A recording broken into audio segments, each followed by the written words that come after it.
जितने आस्था चैनल पर कथा सुन रहे हो, जितने फेसबुक और यूट्यूब पर सुन रहे हो, बहुत सावधानी से सुनना।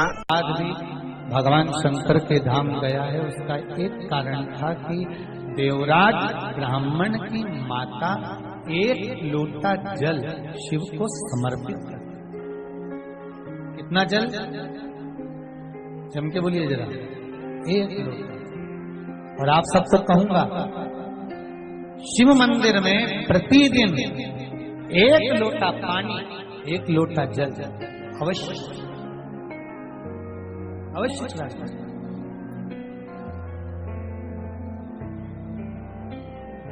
एक लोटा पानी भगवान शंकर को अवश्य। क्या होता है? 3 दोष समाप्त होते हैं एक लोटा पानी शिव जी को चढ़ाने से। 3 दोष। पहला पितृदोष, दूसरा वास्तु दोष और तीसरा कालसर्प दोष। जब हम घर में से जल लेकर जाते हैं तो हमारे घर का पानी जब जाता है तो घर का जो वास्तु केंद्र होता है वो रसोई घर होता है। रसोई घर में से जल ले जाकर शिव जी को चढ़ाते हैं तो उससे वास्तु दोष समाप्त। दूसरे नंबर पर है पितृदोष। घर का जो मटका होता है, परिंदा होता है, हंडा होता है, वो पितरों का स्थान है। उस पितरों के स्थान पर जो जल भरा होता है उसमें से अगर भाग भगवान शिव को चढ़ाया जाए तो पितरों का देवता आर्यमा भगवान शंकर के कहने पर चलता है। इसलिए वो भाग जब शिव को प्राप्त होता है तो आर्यमा संतुष्ट होकर पितरों को भी फल प्रदान करता। तीसरे नंबर पर कालसर्प दोष। भगवान शंकर को एक लोटा पानी अगर चढ़ा रहे हो, भगवान शिव पर एक लोटा पात्र जल का अगर चढ़ा रहे हो तो आपका कालसर्प दोष समाप्त। कालसर्प दोष होता कैसे? शंकर भगवान का चढ़ा हुआ जल तुलसी जी में चढ़ाने से पत्रिका में कालसर्प दोष हो जाता है। जैसे माँ जो होती है ना, घर की जो माँ होती है, अगर गर्भ में बच्चा है, गर्भ में संतान है, और वो शिव जी पर अगर एक लोटा पानी जैसे शंकर जी पर जल चढ़ाया, थाली में सारे भगवान को नेला लिया, गणेश जी, देवी जी, शंकर जी, सारे देवताओं को एक ही थाली में रखकर स्नान कराकर वो शंकर का चढ़ा हुआ जल जब चढ़ाया जाता है तुलसी जी में ले जाकर लोग डाल देते हैं, उससे जो बच्चा जन्म लेता है उस बच्चे की पत्रिका में कालसर्प दोष आ जाता है।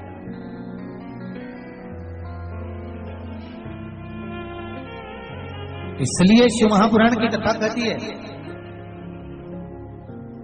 सारे देवताओं को भले एक ही थाली में स्नान करा लो, एक ही पात्र में स्नान करा लो, पर देवाधिदेव महादेव को एक छोटे से पात्र में अलग से स्नान करा लेना चाहिए, अलग से।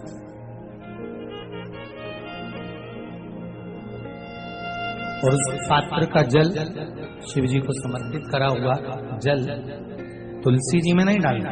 तुम्हारे घर में जो पौधा हुआ आप उसको उसमें समर्पित करो। जैसे बेलपत्री चढ़ाने के बाद जल चढ़ाना या जल चढ़ाकर बेलपत्र चढ़ाना। एक पत्र है, बड़ा सुंदर है, छोटा सा भाव, प्रश्न अच्छा है, आप सबके हित का। अरुणा जी अग्रवाल जयपुर, झरना जी अग्रवाल जयपुर राजस्थान से इन्होंने प्रश्न किया है, गुरुदेव दूध, कच्चा दूध केवल शिवलिंग पे चढ़ाना चाहिए या पूरे शिव परिवार पे चढ़ाना चाहिए? प्रश्न अच्छा है। और शिव महापुराण की कथा रुद्राक्ष उत्सव चल रहा है तो आप उसको समझें। दूध केवल शिवलिंग पे चढ़ाना चाहिए या जो शिवलिंग के आसपास में सभी परिवार विराजमान होता है उस पे भी चढ़ाना चाहिए? अगर लिंग पुराण आप उठाकर देखेंगे तो लिंग पुराण में एक बड़ा सुंदर संवाद आता है जिसमें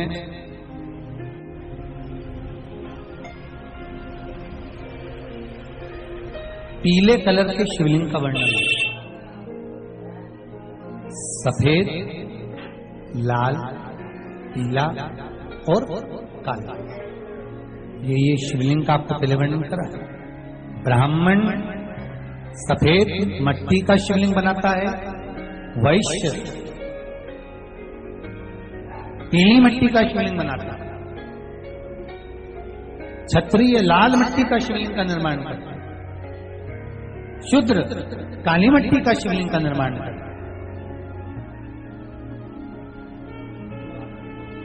काली मिट्टी की शिवलिंग का निर्माण करता है। ये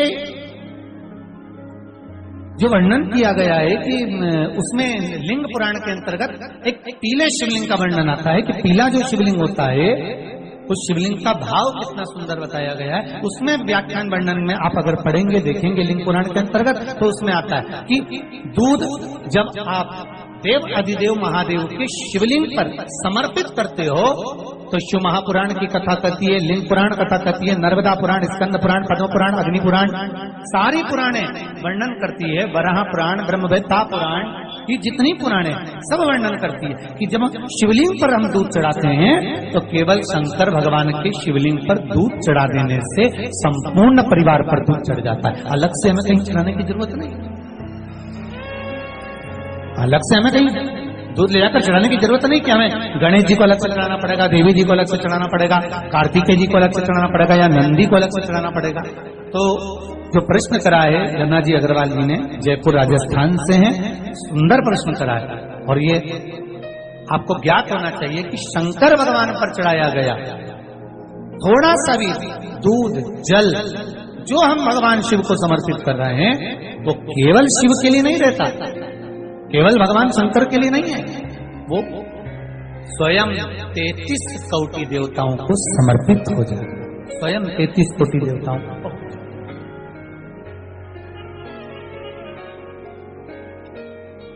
अलग से देने की जरूरत नहीं है।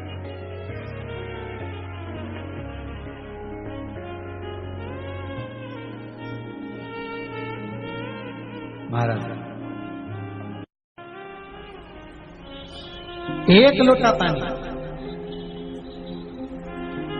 बेलपत्री आप शिवलिंग पर पहले चढ़ा रहे हैं, उसके बाद जल चढ़ा रहे हैं। दूसरा, जल चढ़ाने के बाद बेलपत्र चढ़ा रहे हैं।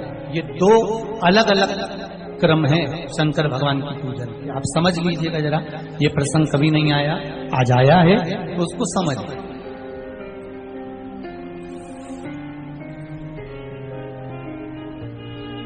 पहले बेलपत्र, उसके बाद में जल जो चढ़ाया जाता है ये रोग मुक्ति के लिए चढ़ाया जाता है। काय के लिए चढ़ाते हैं अपन? रोग के निवारण, रोग मुक्ति के। जैसे कोरोना महामारी के अंतर्गत अपन सबने स्मरण किया ऑनलाइन शिव महापुराण में कि एक वर्णन किया था कि अगर ज्यादा स्वास्थ्य गड़बड़ हो रहा है तो एक लोटा दूध था और एक लोटा पानी बेलपत्र रखकर फिर चढ़ाने का उस समय पर वर्णन किया। आप लोगों ने, कई लोगों ने उसको किया और उसका लाभ आपको मिला। उसी तरह आप शिव मंदिर में जाकर दर्शन करेंगे तो दो चीजें अपने को दर्शन करने को मिलेगी। एक, भक्त आता है शंकर जी के मंदिर में, लोग भाव से पहुंचते हैं तो पहले वो क्या करते हैं, पहले बेलपत्री चढ़ा देते हैं फिर जल चढ़ा देते हैं। और एक भक्त जो शिव मंदिर में पहुंचता है पहले जल चढ़ाता है फिर बेलपत्र चढ़ाता है। दोनों का अलग अलग क्रम है, दोनों का अलग अलग भाव वर्णन है। पहला, अगर बेलपत्र चढ़ाया है और उसके बाद अगर शंकर भगवान पे जल चढ़ा रहे हो तो ये रोग मुक्ति के लिए होता है। जैसे बड़े रोग किसी को हो जाए, रोग किसी को घेर ले तो वो बेलपत्री चढ़ाने के बाद फिर जल चढ़ाएगा तो उसको रोग थम जाएगा और फिर वो रोग आगे नहीं बढ़ेगा, आगे नहीं बढ़ेगा। रोगों को थामने के लिए बेलपत्री पहले फिर जल। और जब कुछ कार्य के लिए आप, सिद्धता के लिए आप, अच्छे कार्य के लिए आप, मन की प्रसन्नता के लिए, आनंदता के लिए आप शिव आराधना कर रहे हो, आप शंकर की आराधना कर रहे हो तो आप जल चढ़ाकर फिर बेलपत्री चढ़े, उसका लाभ आनंद आपने